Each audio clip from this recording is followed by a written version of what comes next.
Telangana QR కోడ్తో రూపొందించిన చేనేత శాలువను నందినగర్ నివాసంలో బీఆర్ఎస్ వర్కింగ్ ప్రెసిడెంట్ కేటీఆర్ ఆవిష్కరించారు.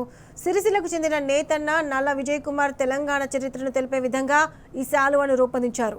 రాష్ట్రంలోని ప్రముఖ దేవాలయాలు, కట్టడాలు, సంప్రదాయాలు, కేసీఆర్ హయాంలో అమలైన మిషన్ భగీరథ, కాళేశ్వరం ప్రాజెక్టు గొప్పదనం తెలిసేలా శాలువను నేతన్నలు వేశారు. గొప్ప కళను చూపించిన నేతన్న నల్ల విజయ్ను కేటీఆర్ అభినందించారు.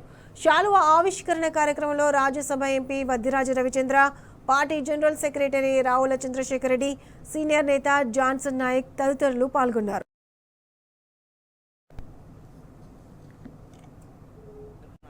సిరిసిల్ల చేనేత కళాకారుని గతంలో మా నాన్నగారు నల్లా పరంధాములు గారు మొట్టమొదటిసారిగా అగ్గిపెట్టెలో ఇమిడిపోయే పట్టుచీరను తయారు చేసి సిరిసిల్ల ఖ్యాతిని ప్రపంచానికి చాటి చెప్పడం జరిగింది.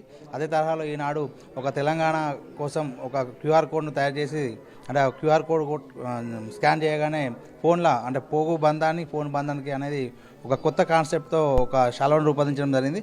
దాన్ని గౌరవనీయులైన ఎమ్మెల్యే కేటీఆర్ గారి చేతుల మీదుగా కేసీఆర్ గారికి ఇవ్వాలని ఈరోజు హైదరాబాద్కి రావడం జరిగింది. కేసీఆర్ గారు తీసుకొని సఫలీకృతం మరి కేసీఆర్ గారికి ఇస్తున్నందుకు ఎంతో సంతోషంగా ఉందన్నాడు. ఇంకా మరెన్నో ప్రయోగాలు చేయాలని, ఇంకా స్ఫూర్తిదాయకంగా నిలవాలని కోరు